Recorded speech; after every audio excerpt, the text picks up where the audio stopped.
Pag-pray nyo, tayo ay, dahil yung ating theme, okay, simula month ng April, May, June, ang ating theme ay be renewed, okay, in our work for the Lord.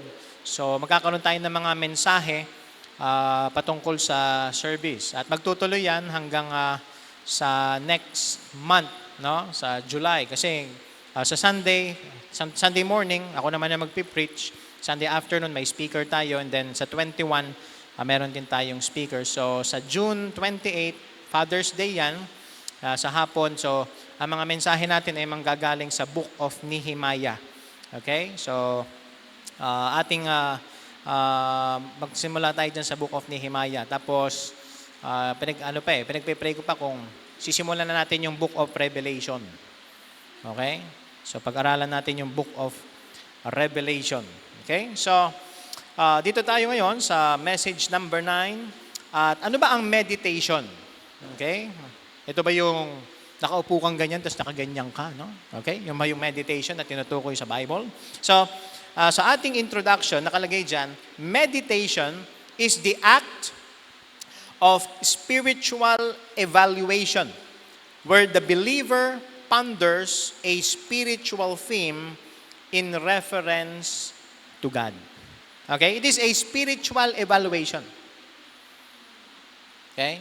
So, sino sa inyo sa trabaho, dumaan kayo sa evaluation? Diba? Sa mga trabaho, diba, may evaluation. Sa school, may evaluation. Tinitignan kung kamusta ba yung performance ng isang tao. So, tayo, we are evaluating spiritually yung ating mga sarili. At sa pag-evaluate na yan, we are pondering, we are focusing, again, tandaan nyo mga kapatid, sa prayer, ang focus natin sa Panginoon. Yes, may mga need. Pero ang focus natin sa Panginoon, hindi dun sa need. Okay? Sa Panginoon eh. Kasi siya naman ang makakasolve ng problem. Siya naman yung magpo-provide para dun sa need. Kaya nga, the believer, tayo, pag-isipan natin itong mga spiritual themes. Mamaya, makikita natin kung yung mga halimbawa ng spiritual themes in reference to God. So, quickly, mabilis lang ito. Letter A, okay, makita natin dito, word study. Okay, tignan muna natin itong word study. At nabasa na natin yung Joshua chapter 1 verse 8. Yung word na meditate dyan, okay, yung Hebrew word niyan, ang ibig sabihin ay to mutter upon or to muse. So yung paulit-ulit na isipin. Okay? Paulit-ulit na isipin. At ang isang illustration dito, alam niyo yung mga baka? Nakita na ba kayo ng baka? Saan ba ako nakakita ng maraming baka? Sa Paigkas, dun sa Balasing. Ha? Sa Batangas? Di naman ako nagpuntang Batangas eh. Ha? Yun. Di ba? Marami dito. Di ba? Maraming mga baka. Okay? Pero tataka ko, maraming taga dito sa Bulacan, ayaw ng baka. No? Parang nababahuan na ata sa baka, ano? Okay? Pero, nakakita na kayo ng baka na nguya ng nguya, obserbahan nyo, bukas. O kaya sa June 12, kung di ka sasama, punta ka doon sa bukid, tingnan mo yung baka. Obserbahan mo, ba't tunguya ng nguya? Pero hindi naman siya kumukuha ng damo, hindi naman siya, ano yun? Kasi yung mga baka, meron silang special pouch doon sa kanilang stomach na pagka kumain sila, okay, mapupunta doon sa lugar na yon. Okay? Tapos kapag gusto nilang kumain at ma-digest yung food, iluluwa ulit nila, tapos ngunguyain nila. Kaya ang mga baka, pag tinignan nyo, nguya ng nguya. Okay? So, yan yung idea ng meditation. Yung process na ginagawa ng mga baka is rumination. Ninanamnam. Ako hindi, pag kumain ako, mga kapatid, pagkalimbawa, naimbitahan nyo ako sa bahay nyo, o kaya nilibre nyo ako, di ba? Di ba? Nilibre nyo ako. Hindi ako nagpaparinig. Pero alam ba, pagka kumakain, kasi nasanay ako na mabilis. Mabilis kumain. Sabi nga sa akin, parang hindi mo nginunguya yung pagkain. Sensya na kayo. Yung nakasanayan ko. Okay? Si Pastor Gilbert, ganun din eh. No? Si Pastor Gilbert, sasabihin niya, titikman natin lahat yan. Mas mabilis lang yun, mabilis. Okay? Lahat ng ulam, pagka maraming ulam. So, sa Friday, titikman natin lahat ng ulam. Pero itong meditation, ano to eh, ninanamnam natin yung salita ng Diyos. Okay? So, pinapakita dito yung silent inner study ng mga spiritual things. Okay? Katulad nung baka na nagme-meditate. Okay? Silently. Okay? Meron tayong silent time of meditation. Okay? Sa Joshua chapter 1 verse 8 yan. Tignan naman natin sa Psalm 119 verse 15. Psalm 119 verse 15. Anong sabi dyan? I will meditate in thy precepts.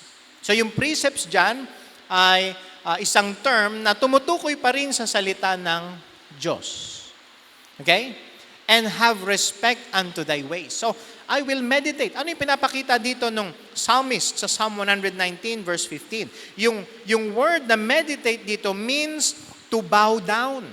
Yung Hebrew word dyan, ang ibig sabihin is to bow down. Okay? So, you will bow down to the precepts. So, merong idea dito ng pag-submit natin sa salita ng Diyos. Okay?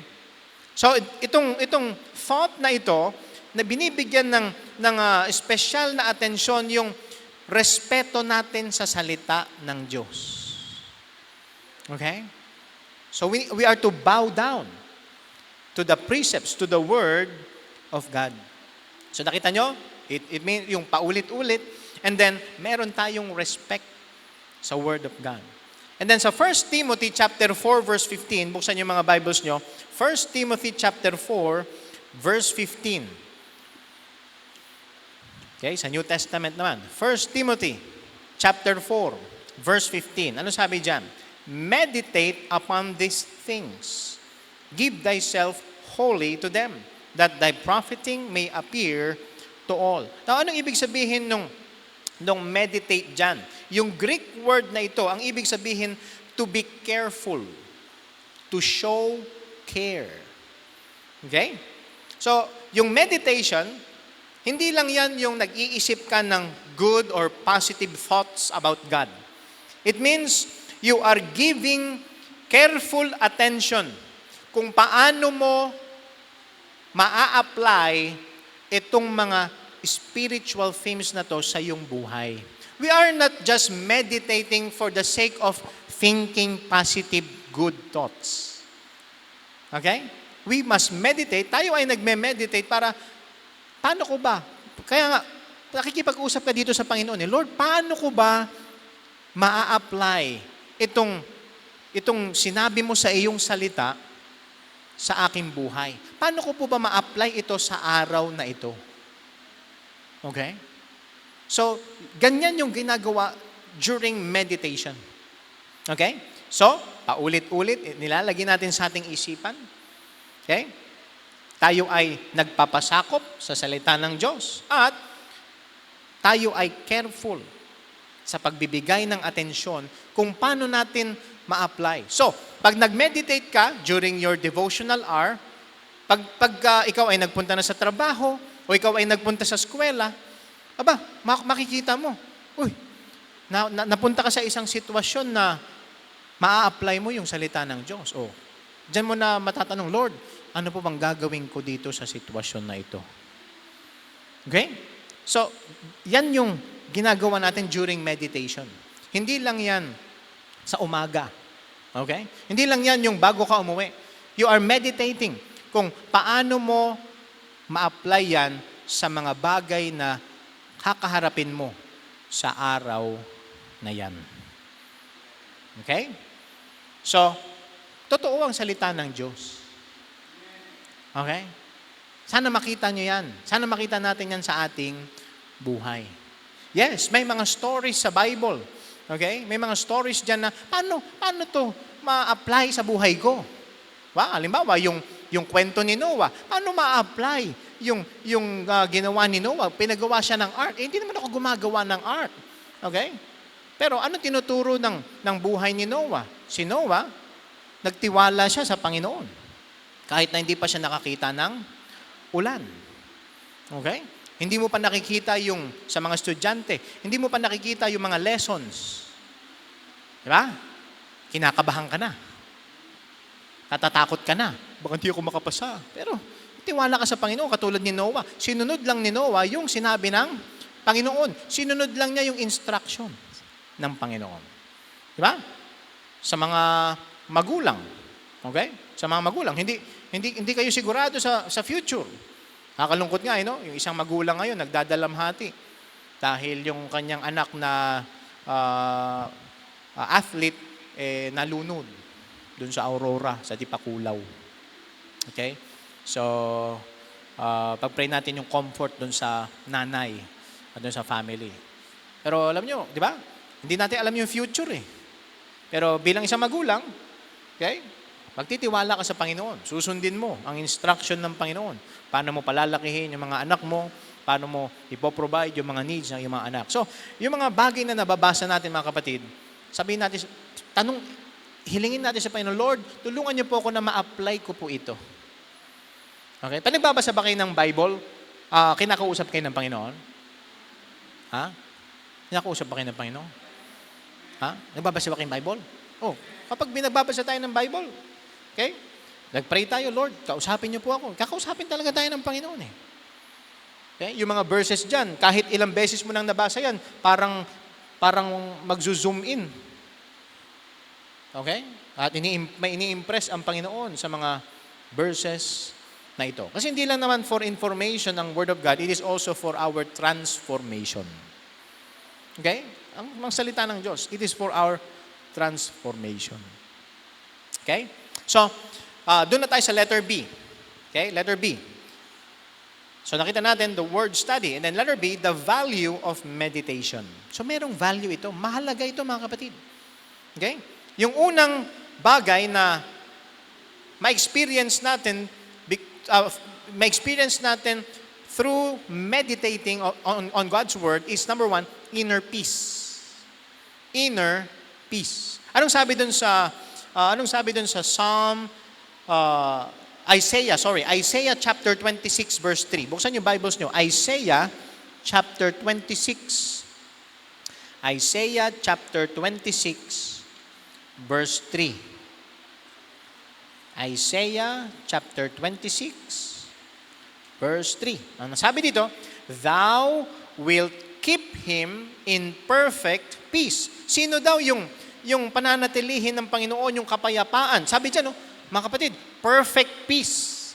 Not just peace, but perfect peace. Sino daw yung bibigyan ng Panginoon ng ganyang klase ng kapayapaan? Whose mind is stayed on thee, because he trusteth in thee. Mga kapatid, malinaw. Sino yung nagkakaroon ng perfect peace? Siya na yung kanyang isipan ay nasa Panginoon. Stayed on thee. Okay? Ano ibig sabihin ng stayed on thee? Nananatili. Throughout the day, yung isip natin nasa Panginoon. At ang sabi dito, because he trusteth in thee. Bakit wala tayong kapayapaan? Bakit itong kapayapaan na to? Prinamis naman ng Panginoon that we will have peace. Okay? Meron tayong peace with God. Naligtas na tayo. We have the peace of God. Pero bakit nawawala minsan ang kapayapaan? Because we are not staying our minds on the Lord. Okay? Pagka dumating na yung problema, yung isip natin nasa problema na. Paano ko ba isosolve to? Pero, inalaw ng Panginoon na dumating yung problema na yan para lumapit ka sa Panginoon. Our minds must stay with the Lord. Naunawaan nyo? Naunawaan natin? Okay? Kaya ano man yung dumating, mayroong problema, may pagsubok na dumating, may kapayapaan ka. Why? Alam mo, ang Diyos ang bahala sa iyo. Diba? Parang yung mga bata, yung mga anak nyo ba, nag-aalala sila sa kung ano yung babaunin nila bukas? Ha? Siguro si Paul, nag-aalala siya, ano kaya kakainin ko bukas? No? Kasi talagang iniisip niya yung kakainin niya. Iniisip niya kung may pantalon pa siya. Kasi size 32 na to 36 ako. Pag pumayat ako, 34. Siya, 8 years old pa lang, 32 na. Tama ba yung sukat sa'yo? Okay? Kasya na pala yung mga pantalon ko sa'yo, no? Okay? Pero isipin nyo yan. Kaya nga, dun sa Matthew chapter 6, tama ba? Matthew chapter 6 ba yun? Na seek ye first the kingdom of God, di ba? Okay? Naniniwala tayo that all these things shall be added unto you if you will seek first the kingdom of God and His righteousness. Pero mga kapatid, kailangan makita natin na ang Panginoon, pag sumusunod tayo sa Kanya, kung ang isip natin nasa Kanya at hindi nagwawander sa kung saan-saan, kung ano-ano at kung kani-kanino, okay, po-provide niya yung needs natin. Kaya you don't need to worry. Hindi mo kailangang mag-alala. Kasi wala namang mangyayari kahit mag-worry ka . Sabi nga ng Panginoon, sino sa inyo, pag nag-isip ka na nag-isip, madadagdagan yung height mo. Di ba? Yung mga maliliit dito, inisip mo nang inisip, nung tumangkad ka ba? Hindi . Di ba? Umiksi lang yung buhok mo. Ay, namuti yung buhok. Pero mga kapatid, apply natin ito. Itong Isaiah chapter 26, verse 3. Our mind should stay. And yan yung ginagawa natin when we are meditating on God's Word.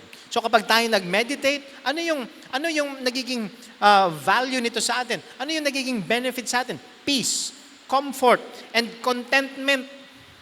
Kasi hindi mo iisipin yung mga wala ka . Why? Because you have God. Alam mo, mayroon akong Diyos. Ba't ko hahanapin yung mga bagay na wala? Di ba? Okay? Hindi kayong, sana may ganito ko, sana may ganito ko. Bakit siya meron? Bakit wala? Di ba? Kung ikaw ay, yung isip mo ay nasa Panginoon, you will not think of comparing yourself dun sa iba, comparing yung meron ka dun sa iba. Okay? Kaya nga, dun sa Psalm 94 verse 19, yan, nakalagay din yan sa inyong material, dyan sa handout, pero hindi nakalagay yung verse. Anong sabi dyan? Psalm 94:19, in the multitude of my thoughts within me, thy comforts delight my soul. As you think, as you ponder upon these things about God, nagbibigay ng comfort. At yun yung nagiging delight. Yun yung nagiging kasiyahan natin. And then sa Psalm 104 verse 34, anong sabi dyan? My meditation of Him shall be sweet. Ito. Okay? Pag iniisip nyo ba ang Panginoon? Sweet. Di ba?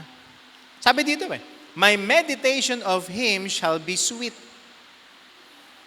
Kaaya-aya yan. Okay? Sino sa mga misis, pag naisip nyo yung mister nyo, kumukunot na yung noon nyo. Di ba?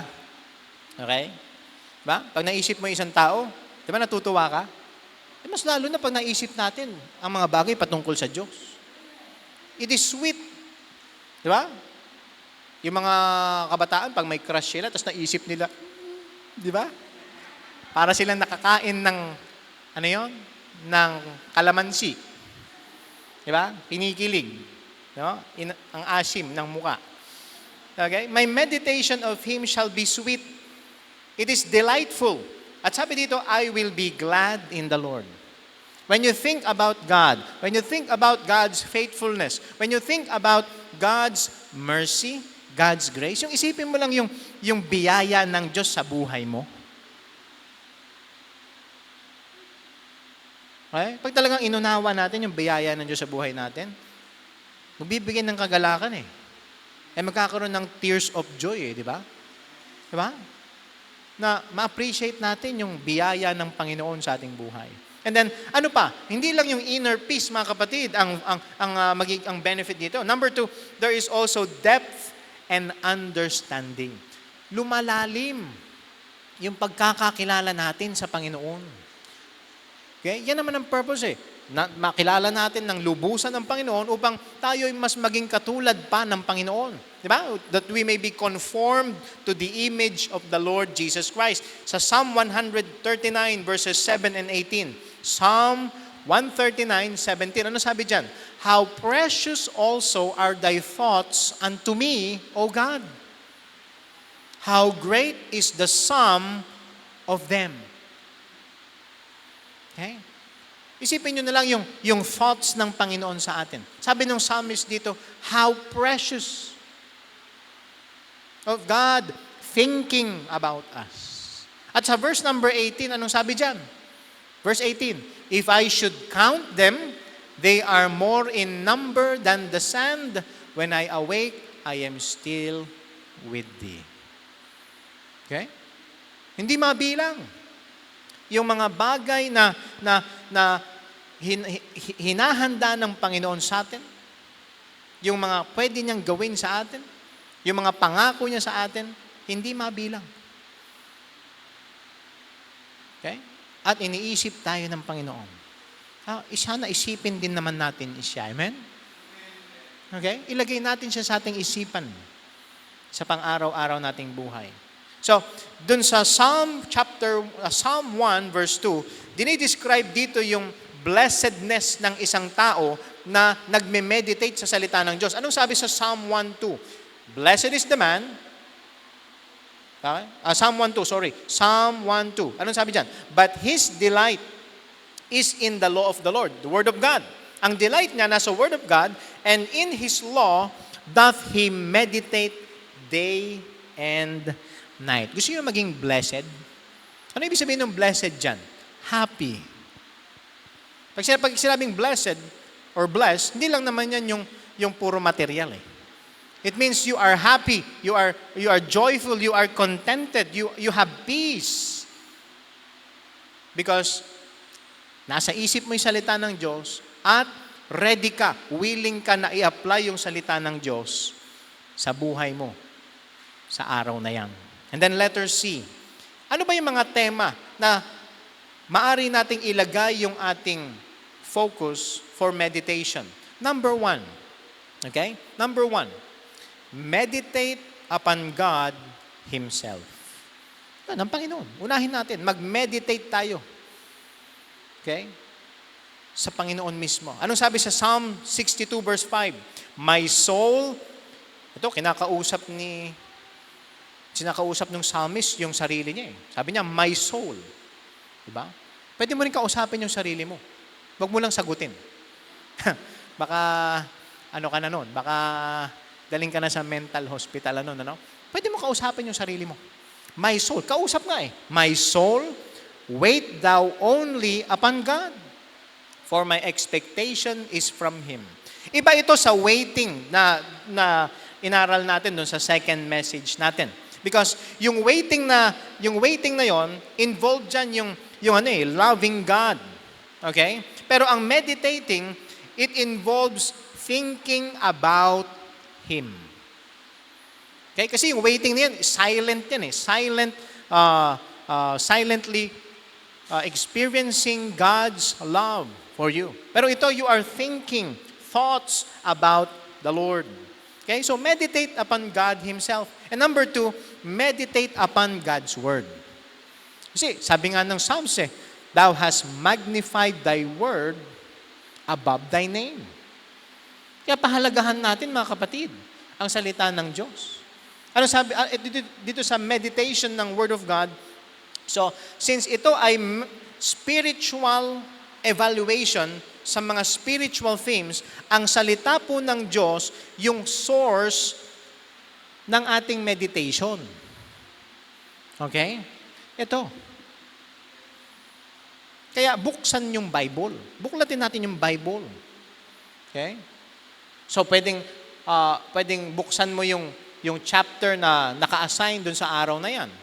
Dun sa Bible reading through the year. Okay? Tapos kung ikaw naman ay nagbabasa sa Proverbs every day, pwede rin sa Book of Proverbs.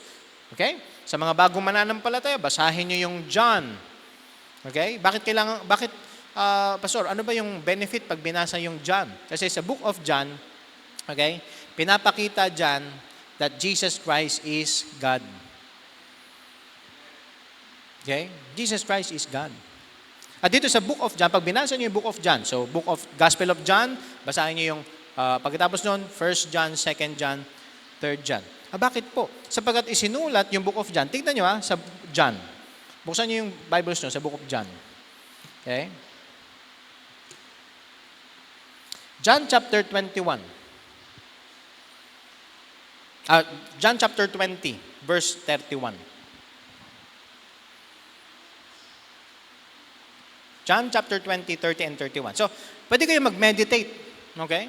So, ito ay, bahala kayo kung anong book ninyo gusto mag-meditate, but I suggest you read, especially sa mga bagong believers. Ano sabi dyan? And many other signs truly did Jesus in the presence of His disciples, which are not written in this book. Marami pa mga miracles ang ginawa ng Panginoon na hindi na naisulat. At kung pupunta kayo dun sa chapter 21, verse 25, sinabi dyan, kung isusulat lahat ng ginawa ng Panginoon, mauubos lahat ng tinta sa mundo. Mauubos lahat ng puno para i-print yung mga papel para pagsulatan nung lahat ng ginawa ng Panginoon. Pero hindi na isinulat lahat, pero sabi sa verse 31, but these are written that ye might believe that Jesus is the Christ, the Son of God, and that believing ye might have life through His name. At pag tinignan natin sa book of John, hindi lang life, eternal life ang bibigay ng Panginoon, it is an abundant life. By giving ourselves, our lives sa Panginoong Hesukristo. Following the Lord Jesus Christ. By abiding in the Lord Jesus Christ. Abundant life. Okay? So, yan ang reason ba't naisulat itong Gospel of John. Kaya sa mga bagong believers, kung hindi nyo pa nabasa ang book of John, basahin ninyo. The miracles, may mga miracles na ginawa ang Panginoon, pero may mga nag-reject. Okay? Sana hindi ikaw isa sa mga, sana hindi tayo yung mga taong mag-reject sa Kanya. Okay? Huwag mo i-reject. Kung ikaw hindi ka pa saved, huwag mo i-reject. Yung salvation na si Jesus Christ lang ang makakapagbigay. Huwag mo isipin na, meron akong religion. Gagawa na lang ako ng mabuti. O huwag mo rin namang isipin na hindi ako kayang patawarin ng Panginoon. Huwag mo isipin yan. Ay, mapapatawad pa ba ng Panginoon yung mga kasalanang ginawa ko? Okay? Kaya niya. Kayang patawarin ng Panginoon lahat. At pag nagpatawad siya, kumpleto. Okay? So, yun yung salvation na pinoprovide ng Panginoon. Basahin yan. Mag-meditate kayo sa mga bagay nito. Meditate on the miracles of the Lord. Meditate on His words. So, itong Bible, yung ating source para sa ating meditation. Para ma-evaluate natin ang ating mga sarili. Okay? Sa mga spiritual themes na ito. And then pangatlo, okay? Pagdating sa meditation ng Word of God, meron pa pala dito, consider the promises of God. Yan. Maraming promise sa Bible. There are more than 8,000 promises sa Bible. Ang dami niyan, mga kapatid. Na-claim mo na ba yung mga promises na yan? Okay? So kung saved ka na, na-claim mo na yun. Because you have believed on the Lord Jesus Christ, you have received Him in your heart. O anong pangako ng Bible? You are now a son of God. Anak ka na ng Diyos. Pero marami pang promises ang Panginoon sa'yo. Hindi lang siya nangako na babalikan ka niya, naghahanda siya ng lugar para sa'yo, meron pa siya mga promises na nais niya na ma-experience natin habang nandito tayo sa lupang ito.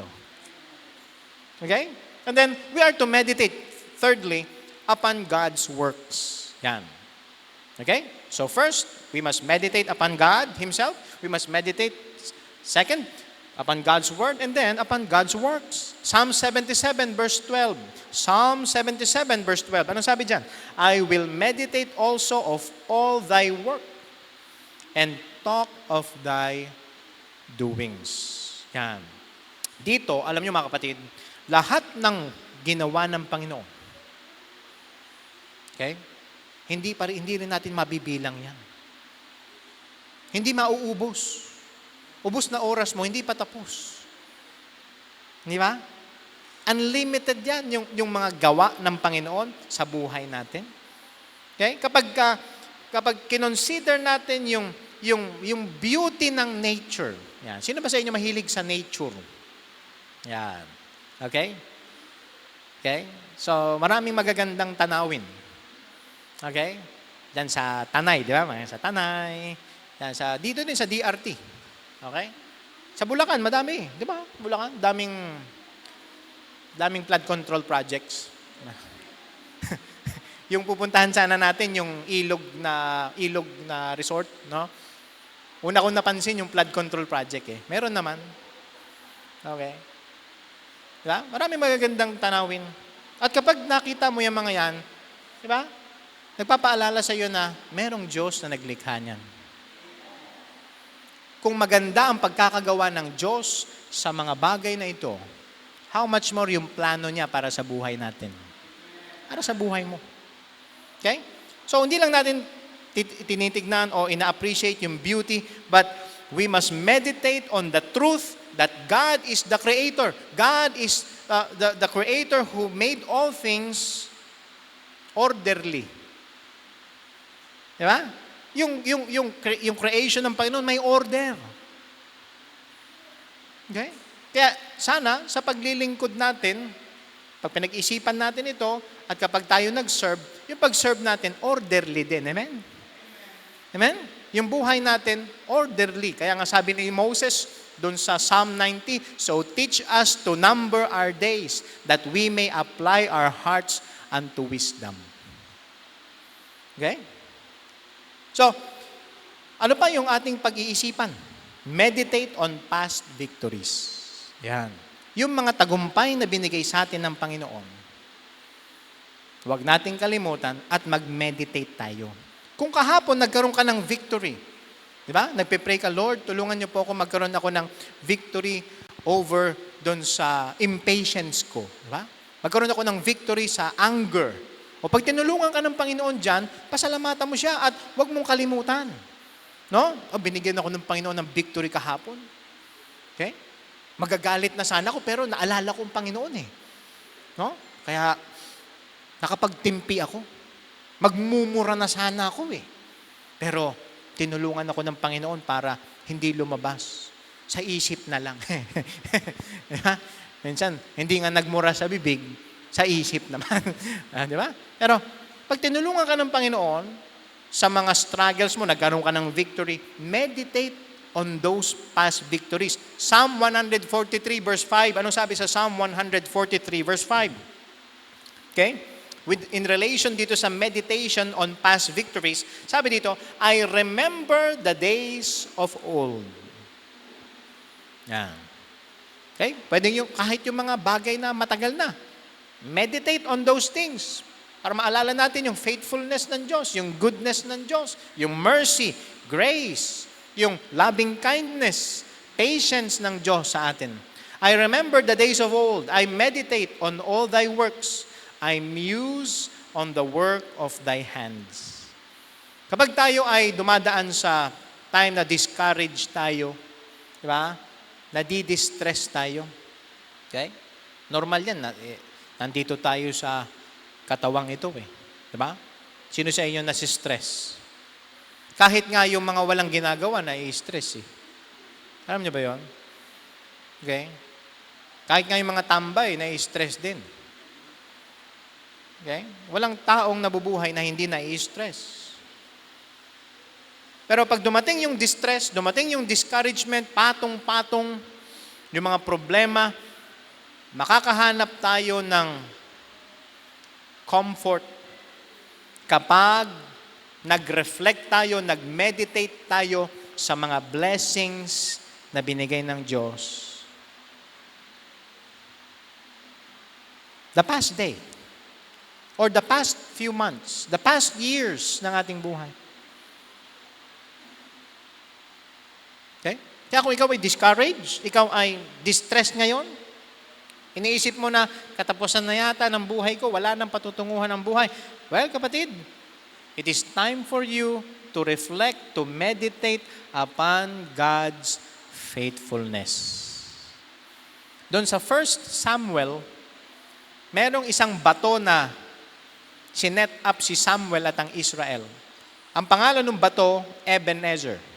Ang Ebenezer, ang ibig sabihin, hitherto the Lord help us. Ibig sabihin nun, hanggang sa ngayon, ang Panginoon, tinulungan pa rin niya ang Israel. Kasi yung mga Philistines, aatakihin na sila eh. Pero ang Panginoon, prinotektahan sila. Even though they are backsliding. Sipin nyo, ang Israel during that time, backsliding sila eh. Lumayo sila sa Panginoon. Pero kahit na ganun ang nangyari, tapat pa rin ang Panginoon sa kanila. Tinulungan pa rin sila. Kaya mga kapatid, sana makita natin, kahit na may mga nararanasan tayo ngayon, okay, na mga problema. Kaya iba talaga kapag ikaw ang nagdala niyan. Kasi merong mga consequences ang sin. Kapag yan ay consequence ng choice mo, ng sin sa buhay mo, mag-repent ka. Okay? Pagsisihan mo sa Panginoon, i-confess mo sa Panginoon. Pero kapag sinusunod mo naman ng Panginoon, ginagawa mong kalooban niya, pero meron pa rin mga problema dumadating, reflect on God's character. Reflect on God's word. Reflect on God's work. And reflect on past victories na binigay ng Panginoon sa atin. Kaysa mag-focus tayo dun sa mga problems. Kaysa mag-focus tayo dun sa mga obstacles. Ba? Ano sabi ng awitin? Count your blessings. Name them one by one. Diba? Kapag nadi-discourage ka, huwag mo isipin yung problema. Huwag mo isipin yung bigat. Isipin mo, ano ba yung blessing ng Panginoon? Kahapon. Yung kahapon na lang. Kasi yung iba nakakalimutan na natin eh. Anong blessing na binigay ng Panginoon sa akin? Okay? Think on these things. Kaya nga mga kapatid, doon sa Philippians chapter 4 verse 8, may mga bagay na ipinakita ang Panginoon sa atin na dapat nating pagnilayan. Okay? Ano yan? Finally, brethren, whatsoever things are true. Okay? Sabi ng Panginoon, I am the way, the truth, and the life. When confronted with opposition, with the problems, think about the truth that Jesus is your Savior and that He is your helper. Siyang tutulong sa iyo diyan sa problema na yan. Whatsoever things are honest. Okay? Whatsoever things are just. Whatsoever things are pure. Whatsoever things are lovely. Whatsoever things are of good report. If there be any virtue, and if there be any praise, think on these things. Yan yung mga pag-isipan natin, mga kapatid. Dahil kapag tayo ay nag-spend ng time sa prayer, okay, huwag nating i-neglect ito. Okay? Para yung focus natin, huwag maalis sa Panginoon. Yes, ang prayer, it is for us to ask the Lord to help us. But huwag natin kalimutan, when we ask, we focus on God. Okay? Not on the need, we focus on God. Kaya nga, sa ating pagpipray, di ba? Kapag nagpipray na tayo at, ba't nagpray na ako? Parang ang bigat pa rin ng kalooban. Nag-focus ka dun sa need, hindi sa Diyos. Okay? Nag-pray ka nga pero parang sinasabi mo, Lord, kaya mo ba to? Okay? Foolish question eh. With God, nothing is impossible. Siguro, inisip mo, tagal-tagal ko na nagpe-pray, hindi pa rin sinasagot ng Panginoon. Tagal-tagal ko na nagpe-pray itong taong ito na ma-save. Bakit di pa rin siya nasi-save? Well, tuloy ka lang sa pagpe-pray. Sasagutin din ng Panginoon niya.